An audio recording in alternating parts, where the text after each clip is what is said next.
Olá, sejam muito bem-vindos a mais um episódio do programa O Manifesto. Eu sou Larissa Morastoni Ron, este é Célio Ron. E bom, hoje no episódio da semana nós vamos discutir sobre aquela que foi a primeira, que alguns classificam, a primeira experiência em que a classe operária esteve no comando. E essa experiência foi a Comuna de Paris. Então, muitos falam sobre a Comuna, falam que ela foi uma inspiração para outras revoluções socialistas que aconteceram depois no mundo, apesar que ela não foi exitosa, a Comuna de Paris, ela durou apenas 71 dias, mas ela deixou um aprendizado. E vamos falar um pouco sobre isso hoje. Como é que você escolheu esse tema ali da Comuna de Paris?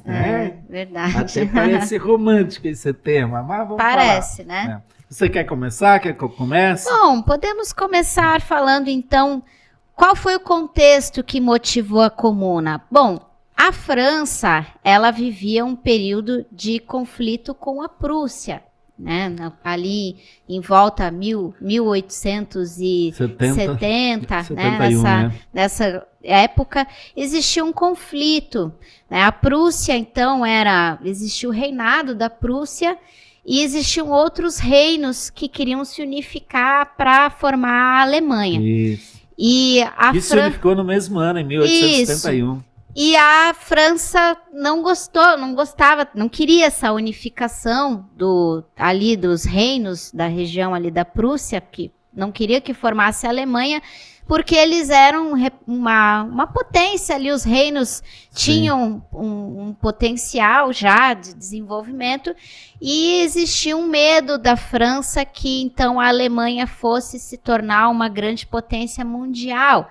Então começou os conflitos e se iniciou a Guerra Franco-Prussiana. E essa guerra, então, os franceses tomaram um verdadeiro pau dos prussianos, da Prússia. Perderam feio, porque a Prússia já tinha um desenvolvimento bélico. Perderam terreno, nossa. Perderam a região da Alsácia-Lorena, né? Que passou a pertencer à Alemanha. Então foi uma perda feia para os franceses. E os alemães, então, humilharam os franceses. Os alemães fizeram questão eles, inclusive, indenizar ainda.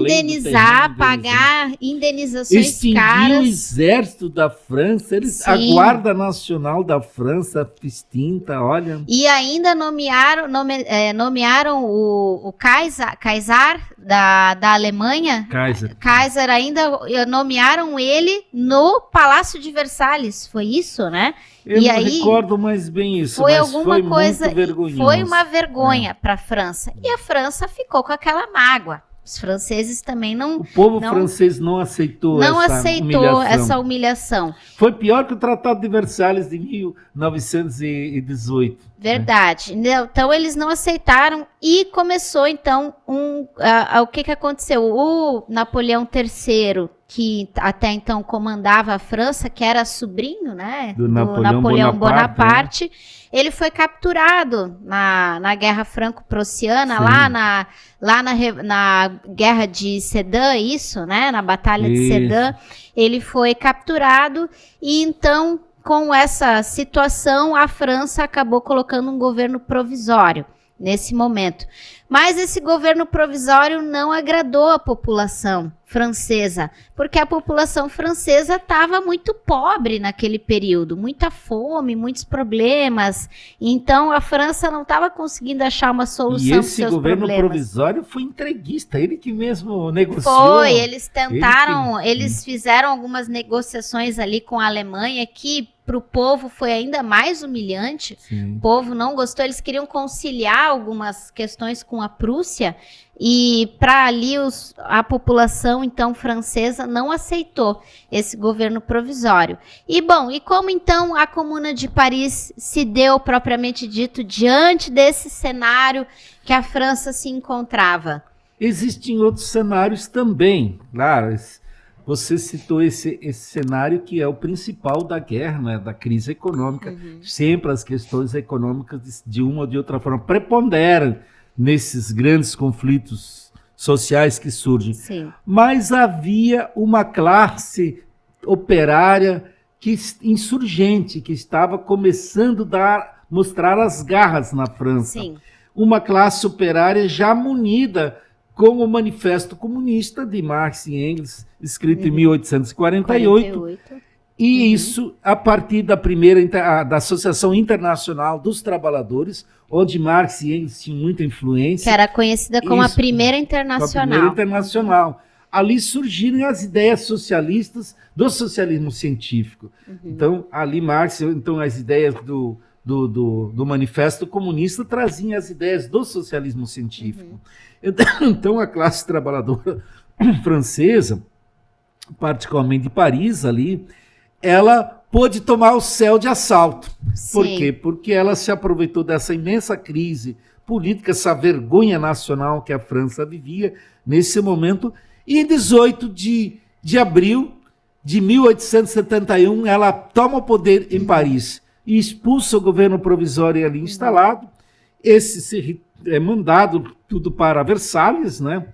E ela toma o poder e declara um governo socialista, um governo revolucionário, um governo comunista na cidade de Paris. Então, meio esquisito, o governo ficou restrito àquela cidade de Paris. Sim. Mas foi uma experiência muito grande, muito importante, que jogou muitas luzes, muitos faróis para a classe trabalhadora mundial, e que nós vamos falar sobre isso. Eu quero acrescentar que a Comuna de Paris, ela teve a participação já dos socialistas científicos, mas ainda tinha os socialistas utópicos, os anarquistas, né? Outras correntes que estavam ali. Bakunin tinha já, né? Bakunin que já liderava... Proudhon era o francês, que Bakunin era russo. Que, né? Já lidava, que já tinham ali ideias anarquistas. Então, a Comuna de Paris, isso também precisa ficar claro para o público que nos assiste, não foi unicamente do socialismo científico, apesar de que... isso, inclusive, gerou algumas divisões internas. Né? O livro específico do socialismo utópico científico do Engels veio mais tarde, né, a Comuna de Paris, foi escrito depois. Bom, então ali eu não saberia dizer, não sei se você sabe, pai, se já tinha essas ideias de socialismo científico mais claras por parte do Marx e Engels. Não, mas havia já, assim, uma parte da classe operária já tinha, mas era minoria. Evidentemente, as outras eram a maioria. Mas ali formou como é que eu vou dizer? Se fundiram várias ideias que queriam uma sociedade melhor. Ajudaram a derrubar esse governo que estava ali. Inclusive, jacobinos também fizeram parte da Comuna de Paris. Alguns daqueles jacobinos mais radicais que participaram não, provavelmente já descendentes, porque a Comuna de Paris foi da Revolução de 1848, que aconteceu também. Já poderiam estar ali, né? Então, 20 e poucos anos depois. Então, foi uma comuna que uniu esses entes mais revolucionários que queriam uma mudança, e então, como você utilizou a expressão, tomaram o céu de assalto. É isso, né? O que eles conseguiram assaltar? Assaltaram o poder, tomaram o poder. Pela primeira vez, então, como você relatou, a classe operária, a classe trabalhadora mundial, ela conseguiu tomar o poder.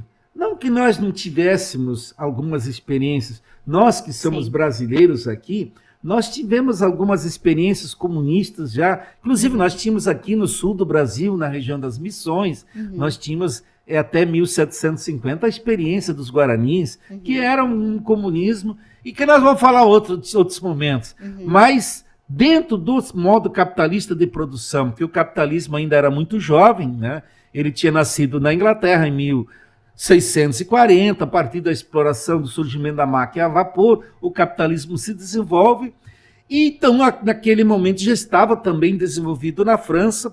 Ele gerou uma grande classe operária. A França tinha se industrializado nessa fase, né?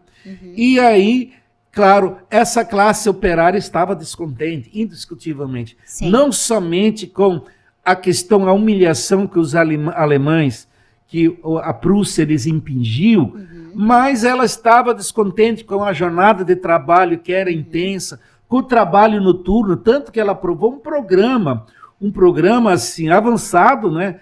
Que uma das coisas que eles cobraram, o fim do trabalho noturno, a gente um pouco estranha, por que o fim do trabalho? Eu creio que seja um pouco, na época, não havia a mesma iluminação de hoje, eu também não tenho bem esses dados, né?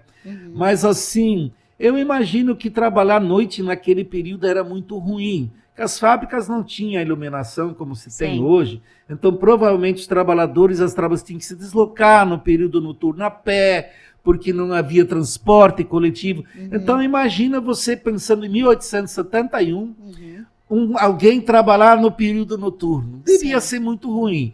Então, especialmente os padeiros, das pessoas das padarias, que tinham então essa imensa carga de trabalho noturna, para na manhã seguinte o pão já estar disponível para a população. Sobre a Comuna de Paris, eu citei lá no começo, ela durou 72 dias. Mas ela foi interessante, porque nesse pequeno período foram feitas várias mudanças. Então, você citou o fim do trabalho noturno, mas também teve a redução da jornada de trabalho de 16 para 10 horas, né? Diárias. A pensão para as viúvas e os órfãos que não tinham pensão. Escola pública para as crianças pública gratuita, foi pensado. Né? Obrigatória, Voto universal foi pensado. Fim dos exércitos, a separação da igreja, do Estado. Também. A eleição para os magistrados, a eleição para os conselhos, para os ministros, quem administrou a cidade. Olha, eles fizeram, na realidade, um novo Estado. Eles aboliram aquele Estado burguês que ainda vinha com os resquícios do Estado monárquico, porque o problema da França naquela época, ela tinha feito a Revolução Burguesa, mas o Estado burguês ele manteve muitos resquícios do Estado monárquico, da monarquia. Até porque tinha imperador, né? Ainda a era napoleônica ficou um império, né? Mas o Napoleão, eles se achavam burgueses, eles representam, na realidade, já não representava aquela monarquia tradicional, mas eles representavam a grande burguesia, né? Então, eles não tinham interesse em mudar o Estado. Eles criaram, eles mantiveram muitos privilégios da monarquia ainda. Se você for olhar o poder judiciário deles, não tinha mudado praticamente nada. A administração das cidades, os cargos públicos eram verdadeiros marajás, eram verdadeiras pessoas altamente bem remuneradas, enquanto o povo, como diz a população, era muito pobre, a classe operária era muito mal remunerada, muito explorada e sem direitos, sem contar que na época não existiu, eles conseguiram um direito previdenciário de pensão para as viúvas e órfãos, mas eles ainda não fizeram a aposentadoria, não criaram ainda a aposentadoria, não criaram ainda os direitos sociais em geral. Ainda alguns direitos, como nós falamos aqui, eles implementaram, mas faltou muitos. Mas o importante é que eles criaram uma democracia proletária. Isso que é fundamental compreender. Eles criaram um novo tipo. Isso Marx e Engels e Lenin reconhecem isso depois na Revolução Russa, tanto que a Comuna de Paris, ela inspirou, além dela ter inspirado muitas revoluções do futuro, ela inspirou propriamente a Revolução Russa de 1917. Foi Lenin estudou muito, assim como Marx e Engels presenciaram, eles participaram, eles tentaram influenciar. Sabia que Marx e Engels mandavam cartas para os comunários, só que as cartas geralmente não chegavam porque Paris estava cercado. O exército francês, que fez um acordo com Bismarck na Alemanha, né? E aí acabaram soltando os prisioneiros, os alemães tinham os prisioneiros de guerra, soltaram os prisioneiros de guerra e aí a Guarda Nacional, eles tinham abolido a Guarda Nacional, também juntaram uma parte fizeram eles cercar uma parte da Guarda Nacional traiu, né? E apoiou a Revolução. A princípio a Guarda Nacional apoiou a Comuna de Paris e depois tiveram os traidores que foram até o Thiers, que era, né, o líder, presidente ali daquele governo provisório, e aí o Thiers vai pedir ajuda aos alemães, né, e aí pede ajuda para conseguir atacar novamente ali Paris e tirar o poder da Comuna, né? Talvez o Marx e Engels também analisaram os erros, as virtudes e os erros que aconteceram nessa Comuna de Paris. Um dos erros que eles analisam, que Marx coloca, primeiramente, foi a ausência de um partido comunista. Essa foi a grande constatação de Marx. Faltou um partido comunista para passar uma tática, uma estratégia revolucionária, para aí sim que pudesse se manter no poder. E a unidade, que nós falamos, teve várias forças políticas envolvidas nessa rebelião. E aí, só que cada uma delas tinha o seu pensamento de construir o Estado. E isso gerou, se tivesse sob a liderança de um partido comunista, essa revolução poderia ter sido exitosa. E quem sabe nós teríamos, em vez de ser a Revolução Russa, a grande experiência socialista do mundo, teria sido a Revolução na França ali. Sim. Mas teve outros casos, em vez deles tomar Versalhes, onde o governo provisório estava, o governo de Thiers estava lá instalado, em vez deles imediatamente tomar esse governo e alastrar a Revolução para todas as cidades francesas, essa crítica Marx faz. Aí foi, talvez, eles não tinham uma teoria revolucionária elaborada que pudesse eles compreender que eles tinham que sair de Paris. Porque o que aconteceu? Paris era uma cidade, ainda que ela já era uma cidade grande, mas o exército conseguiu cercar ela e sufocar ela. Foi em 7 dias de guerra. O exército tomou Paris, derrubou e acabou com a Comuna de Paris. Foram mais de 15 mil mortos, os dados falam. 30 mil mortos. Foi ali, eu estava vendo os dados, a quantidade de mortos ali na Comuna de Paris passou o número de mortos lá da Era do Terror da Revolução Francesa. Sim. E a Era do Terror durou 2 anos. Lá foram em torno de 17 mil mortos na Revolução Francesa. E ali foram entre 20 e 30 mil, na realidade. Não se sabe exatamente. Foi muita gente. Esmagaram essa Eles revolução. não tiveram dó e piedade. Era assim, matar o que viesse pela frente. Sim. Não importava se era civil, se era revolucionário, ali o que os fosse. Capitalistas mostraram quem eles são, mostraram as garras, mostraram quão violentos são os capitalistas para eles salvar os seus privilégios. E o problema é que a Comuna não tinha estrutura. Isso também acho que pode ser colocado como um erro. Eles não tinham essa estrutura para enfrentar esse exército, porque daí, claro, chamaram a ajuda do exército alemão e não existia, não tinham armas, acredito eu, não tinham todo esse aparato. Eles tinham armas, mas era muito pouco. Tanto que eles defenderam a cidade com armamento, mas era muito pouco. Porque eles não conseguiram, eles deviam, como digo, o grande erro foram eles não conseguir alastrar. Quando eles tomaram o poder em Paris, eles deviam ter marchado sobre as outras cidades, especialmente Versalhes, que era a principal cidade. Outras cidades até tentaram fazer uma espécie de comuna, mas também não foi para frente, porque logo já foram sufocadas. Sim, ali eles tentaram. Eu acho que as cidades daí também ficou muito disperso, tinha que ter sido também... pego as principais cidades e agido mais rapidamente, como você falou, a unidade talvez faltou ali para alastrar rapidamente essa revolução. E aí acabaram não tendo pernas para isso, né? São avaliações, a gente, claro, não conhece as dificuldades objetivas também que eles enfrentaram. Também. Eram trabalhadores, não tinham formação militar, evidentemente os que lutaram ali eram pessoas que fizeram isso com o próprio esforço, então não era um exército profissional, então eles tiveram, e não conseguiram constituir também um exército revolucionário propriamente dito, que desse treinamento, que desse condições, então isso é outro fator. Porque se a gente, claro, hoje a gente tem o fator da história para nos ajudar, né? Porque se a gente observa as outras revoluções que vieram depois, a chinesa, a do Vietnã, ali a gente já vê que o povo passou a ter preparo militar, né? Para conseguir ajudar na revolução. E talvez ali não tinha naquele momento, né? Por exemplo, pegar a Revolução Russa, também não havia um exército revolucionário no início, era muito parecido, né? Sim. Mas como havia um partido comunista que já tinha uma teoria revolucionária, imediatamente se conseguiu formar um exército, o Exército Vermelho foi formado durante o processo revolucionário. E por isso que a Revolução Russa vingou. Ela conseguiu vingar. E eles ali não conseguiram formar. Os trabalhadores estavam de armas na mão, mas não conseguiram formar um exército revolucionário propriamente dito, com uma disciplina tática, uma disciplina estratégica, forjada. Então, tudo aconteceu muito rápido. A tomada do poder foi muito rápido. Mas não basta tomar o poder, precisa se saber como se manter no poder. Essa era a dificuldade da Comuna de Paris. Mas, assim, ela foi a grande inspiração do movimento revolucionário mundial, porque ela conseguiu mostrar, pela primeira vez, que a classe trabalhadora pode tomar o poder.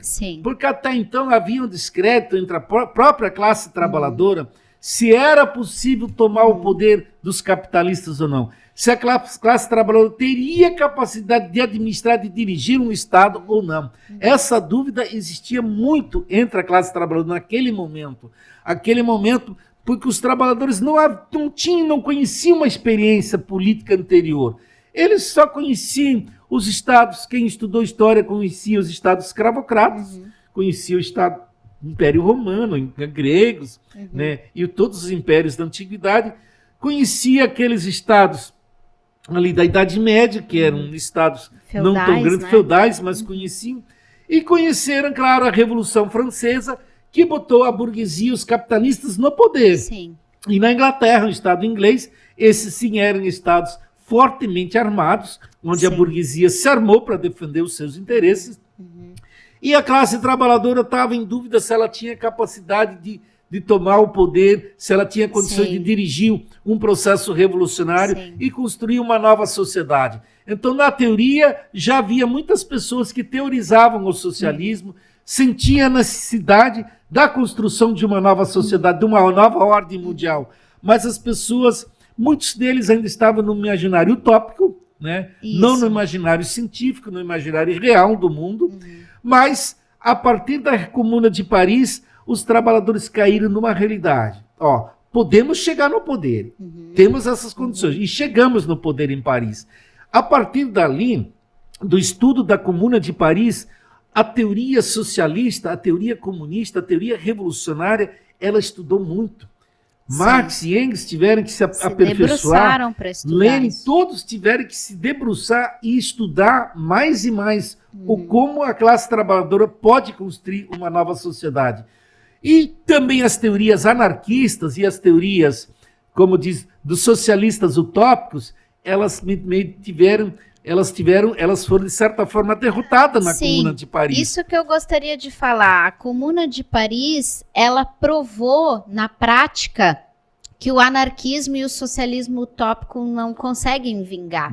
Ela provou a teoria do socialismo científico, né? Então, precisa da teoria revolucionária, precisa trabalhar o que tem de material, né? E precisa construir através realmente um partido comunista que lidere esse processo. Isso mostrou que o processo não é tão simples quanto às vezes os utópicos e os anarquistas colocavam. Eles colocavam, vamos chegar lá, vamos tomar o poder e vai dar certo. E são, inclusive, defeitos que existem muito hoje no meio da classe trabalhadora.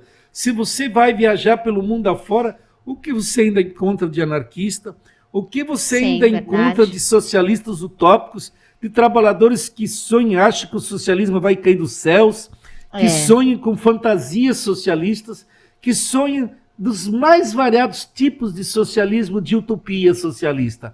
Mas, na realidade, essas utopias, sem o caráter científico, foram derrotadas na Comuna de Paris, de fato.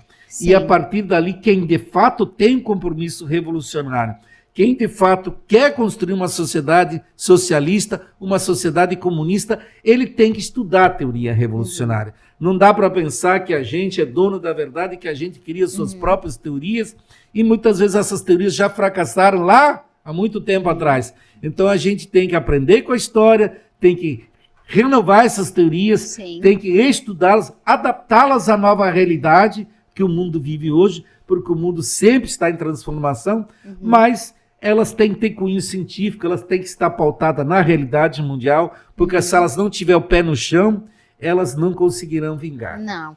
E depois disso, a gente prova que tiveram outras revoluções socialistas que vingaram, que vem dando certo. A China é um exemplo disso, Vietnã é um exemplo, União Soviética, apesar daí, nós já fizemos um programa que a gente explicou as falhas da União Soviética, não foram a revolução em si, caiu, né? As causas foi daí o revisionismo, que a gente já falou em vídeo, mas enquanto um determinado período a União Soviética deu muito certo. Não tem como dizer que não deu certo. Foi o farol da humanidade. Foi o farol da humanidade durante um período.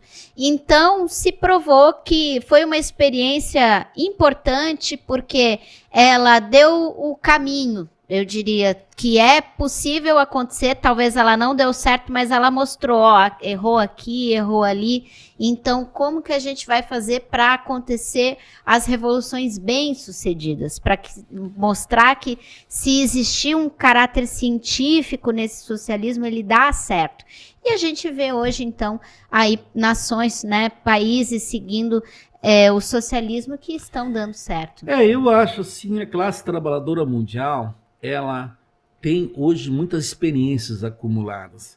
Nós temos as experiências de como se pode chegar no poder, nós temos as experiências como pode se manter no poder, nós temos as experiências como se pode construir o socialismo e apontar lá o caminho do comunismo. Então, isso hoje, em teoria e algumas experiências práticas, concretas, nós temos no mundo. O que falta à classe trabalhadora, ela ter o esforço, fazer o esforço teórico e também individual, e ir para o sacrifício um pouco. O problema é que muitos trabalhadores, eles, assim, enganados pelo capitalismo, ludibriados pelo capitalismo, muitas vezes sabem, eu poderia ajudar a construir uma sociedade socialista, uma sociedade melhor. Mas não pensam, às vezes não querem se sacrificar. Muito trabalhador, às vezes nem numa reunião às vezes não vai. Nem aquela reunião do seu sindicato, nem aquela reunião às vezes da associação de moradores, nem aquela reunião que discute a saúde, a educação,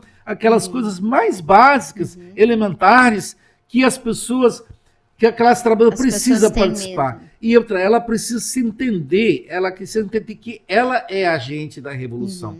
Que a burguesia sempre vão ser os agentes da reação, da contra-revolução. A burguesia não quer mudar, ela quer manter os privilégios que ela adquiriu. Ela faz de tudo para se manter. Ela xinga os trabalhadores, ela xinga os socialistas, ela grita contra os comunistas, ela inventa qualquer história, qualquer mentira contra os revolucionários, os acusa das mais variadas formas. Para quê? Para quê? Para ela poder se manter no privilégio, manter suas contas milionárias dos seus bancos, quando o banco não falir, como o Banco Master agora. Para ela manter seus privilégios, as suas grandes mansões, para ela manter os operários trabalhando, produzindo riqueza para ela poder administrar suas ações, ela contrata, ou ela poder contratar quem ela quiser para administrar seus interesses. Então a burguesia, ela vive o seu paraísozinho na terra e para isso ela precisa fazer com que ninguém venha me incomodar aqui. Essa riqueza aqui é minha, eu conquistei, ela diz. Isso aqui eu conquistei, eu herdei do meu pai. Eu já vi muitos empresários dizer, essa empresa eu herdei do meu pai. Meu pai se sacrificou aqui, meu pai trabalhou. Eu sou herdeiro, não tenho culpa de ser rico. Agora a gente sabe que essa empresa foi construída com o trabalho dos trabalhadores. Esses bancos que nós sugam, que nós exploramos, eles foram construídos com o trabalho, o suor dos trabalhadores, dos mais diversos ramos. Então, o fazendeiro que tem essas grandes terras, né? Ele vai dizer, eu as comprei. Mas ele não conta que essa terra é da natureza, ninguém criou essa terra, foi a natureza que a criou. Se ele botou algum dinheiro lá, esse dinheiro não era fonte do seu trabalho. Esse era o dinheiro, ela tem uma fonte já de trabalho dos outros. É sempre importante entender que a riqueza no mundo, ela só tem uma causa, que é o trabalho. E nenhuma pessoa individualmente consegue produzir muita riqueza. Tanta a pessoa riqueza, individualmente consegue produzir um pouco de riqueza. Um pouquinho, sim, pouco. Mas... Agora, muitos trabalhadores... Bilhão não tem. Não, esses milhões e bilhões que as pessoas acumulam, exploração, isso não dá. É decorrente de... Ou se apropriem do dinheiro dos estados, onde as pessoas todos pagaram seus impostos e deram para os estados, para os governos, e lá usaram... Ou a pessoa é herdeira, ou a pessoa deu muito golpe e foi suja e corrupta. Ganhou muito juros usurário, juros abusivos. Exato. Então, a apropriação do capitalismo, ela tem uma única fonte, que é a classe trabalhadora que produz a riqueza. E o problema é que a classe trabalhadora, ela vive, dentro do capitalismo, nós temos a superestrutura que ajuda a manter essa base econômica, que é a infraestrutura. Então, a superestrutura ela cria ideologia. É a escola, é a religião, é a mídia, é a polícia, é o exército. Então, tudo isso trabalha, todos esses aparatos trabalham para sustentar o capitalismo. E trabalham para a alienação da classe trabalhadora. Exatamente. O problema é que o trabalhador vive essa alienação, ele está alienado. Então, muitas vezes o trabalhador, para ele pensar que um dia ele pode se libertar dessa exploração, é algo que ele não consegue nem conceber na mente dele, não consegue nem imaginar isso. Ele não consegue entender a engrenagem do sistema, não porque consegue. O sistema botou na cabeça dele, isso aqui sempre foi assim, vai ser sempre a igreja assim. Vai lá e fala, você nasceu assim e pronto, né? Tem que aceitar essa vida. A única coisa que a igreja promete é um céu, um futuro, lá você tem que viver pós-vida, né? Você tem que viver essa vida aqui de subserviência, de vai lá ter o seu trabalho, o seu empreguinho, vai sofrer, mas você vai ser recompensado no pós-morte, você vai ter uma vida boa. Então, essa é a ideologia que o sistema usa para escravizar a classe trabalhadora. Exato. Então, assim, viver essa vida de exploração e aceitar isso. Isso é muito triste, ver como os aparatos do Estado trabalham para que a classe trabalhadora fique tão alienada. E a Comuna de Paris, para mim, a gente tem que estudar ela e se entender ela, apesar dela não ter sido bem sucedida, mas a gente tem que entender que a classe trabalhadora pode sim tomar e chegar lá. Temos que ter os meios. Assim, chama atenção, que me chama muita atenção, digamos assim, 1, 2, 3 dias antes da Revolução da Comuna de Paris, talvez nenhum trabalhador, já havia ali uma efervescência revolucionária, mas poucos talvez acreditavam naquele momento que era possível tomar no poder. E de repente a tomada do poder foi tão rápida. E isso é um grande ensinamento histórico no meu entender, porque a maioria das pessoas, elas não acreditam num processo revolucionário. Acham, isso pode acontecer daqui a 100 anos, isso pode acontecer daqui a 1000 anos. Eles não pensam que a sociedade está em movimento, que existe uma dialética aqui, e a sociedade, esse processo revolucionário, às vezes pode nascer da noite para o dia. Claro. É que nem uma semente lançada no chão, de repente ela está lá meramente como semente. E de uma hora para outra, ela se transforma numa planta. Foi uma sucessão de fatores. Quem queria imaginar que ia ter uma guerra franco-prussiana, que o Napoleão III ia ser capturado, que ia ter um governo provisório?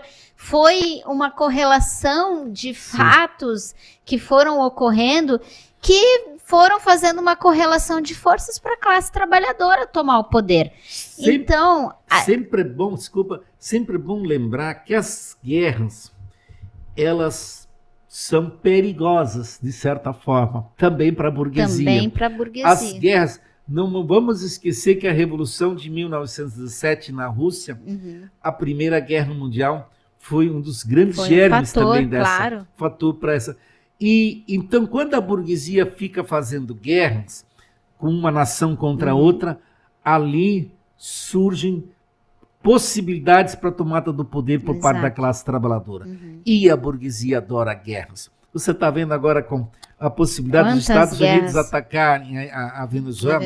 A nossa mídia brasileira está só contando no relógio, contando as horas para esse ataque americano acontecer. Daí eles dizem, o ditador Maduro. Pô, vocês contavam que ele fugisse.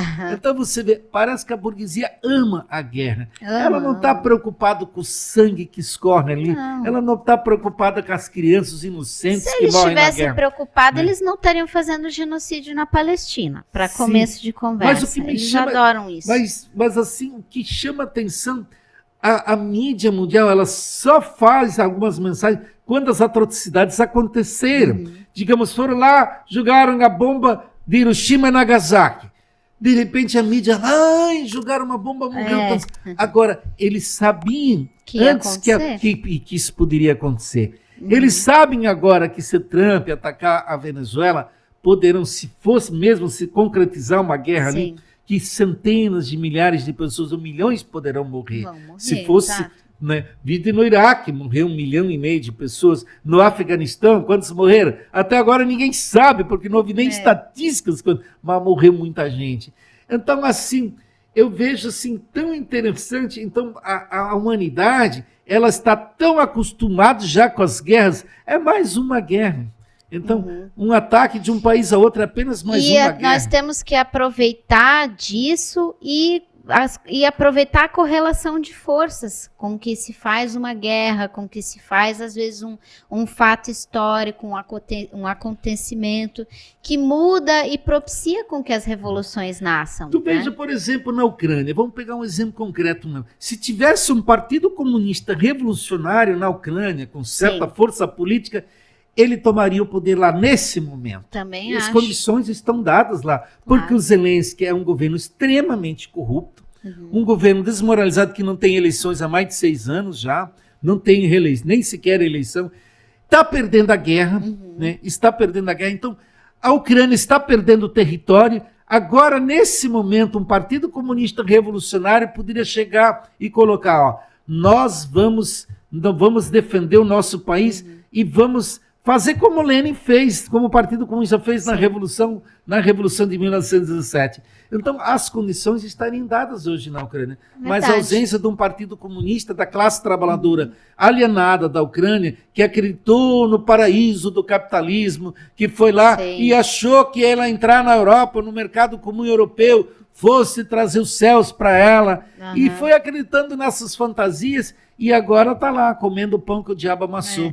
Então, achou que a Europa ia defender, ia proteger ela com unhas e dentes. Está lá a Europa mandando de armas e dinheiro, e o governo desviando dinheiro, embolsando dinheiro, e as armas, claro, a Rússia está detonando uma atrás da outra.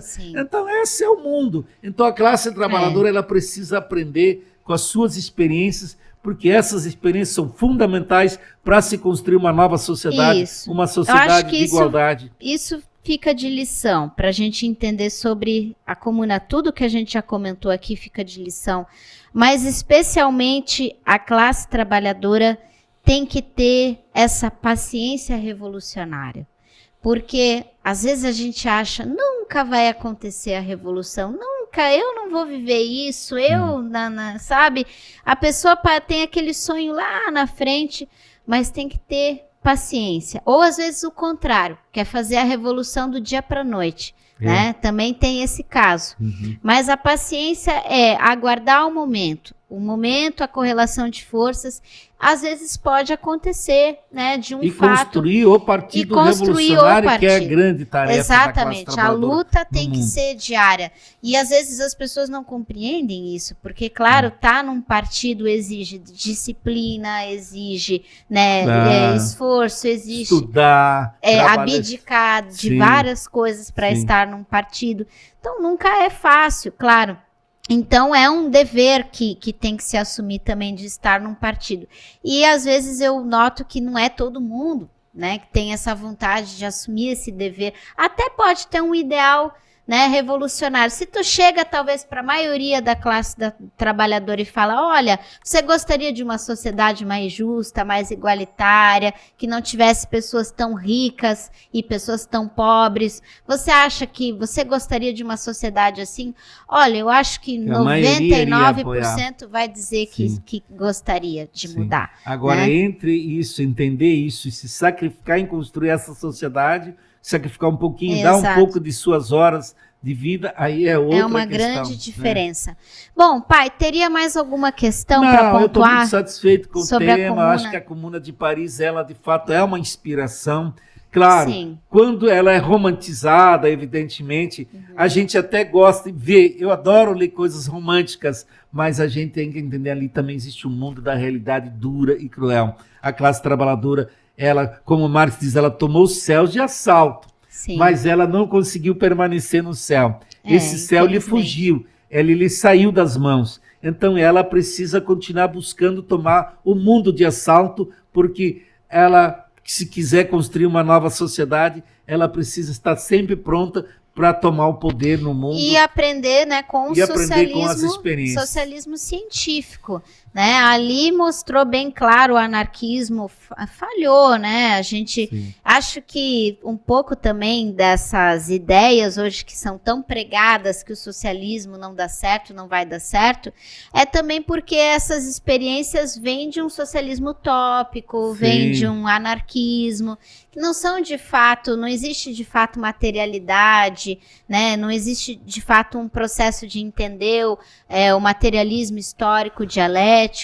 Então, isso que a classe trabalhadora também tem que entender, tem que acreditar que o processo científico é possível. Mas o que eu tenho a dizer, nos acompanhem, estamos aqui toda semana debatendo um tema revolucionário, um tema importante para a humanidade, e compartilhem, participe desse debate.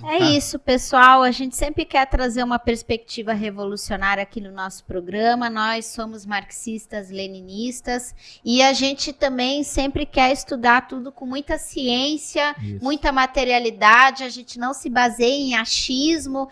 Eu acho que vamos, né, chegar a algum lugar. Não, a gente tem que ter a certeza, o concreto de que vai se chegar. Então é isso, pessoal. Espero que tenham gostado. Comentem bastante, entrem na discussão, no debate. E é isso. Até mais, pessoal. Tchau, tchau.